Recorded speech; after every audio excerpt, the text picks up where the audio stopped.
அண்மைச் செய்தி. கடந்த ஆட்சியில் கூட்டுறவு சங்கங்களில் உறுப்பினர்கள் போலியாக சேர்க்கப்பட்டு தேர்தல் நடத்தப்பட்டதாக அமைச்சர் பெரிய கருப்பன் அறிவித்திருக்கிறார். இதுகுறித்தான கூடுதல் விவரங்களோடு இணைகிறார் செய்தியாளர் பாண்டியராஜன். பாண்டியராஜன், வணக்கம். கூடுதல் விவரங்களை வழங்கலாம்.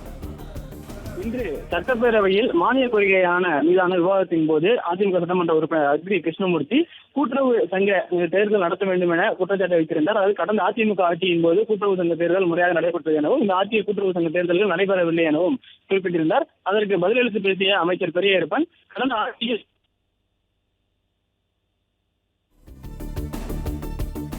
காலம் சென்ற உறுப்பினர்களுடைய அட்டையை சேர்த்துதான் அவர்களுடைய உறுப்பினர்களாக பதிவு செய்துதான் அந்த தேர்தல் நடத்தப்பட்டிருப்பதாகவும் அவர் குற்றச்சாட்டை முன்வைத்தார். மேலும் தற்போது கூட்டுறவு சங்கங்களில் உறுப்பினர்களை முறையாக சேர்த்து கூட்டுறவு சங்க தேர்தலை நடத்த நடவடிக்கை எடுக்கப்பட்டு வருவதாகவும் அமைச்சர் பெரியகருப்பன் தெரிவித்திருக்கிறார்.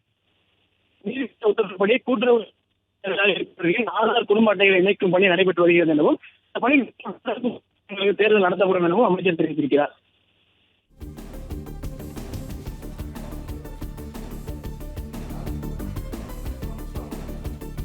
விவரங்களுக்கு நன்றி பாண்டியராஜன். பிளே ஸ்டோர் மற்றும் ஆப் ஸ்டோரில் இருந்து பாலிமர் செயலியை QR கோடு மூலம் பதிவிறக்கம் செய்யுங்கள். செய்திகளை உடனுக்குடன் பெறுங்கள்.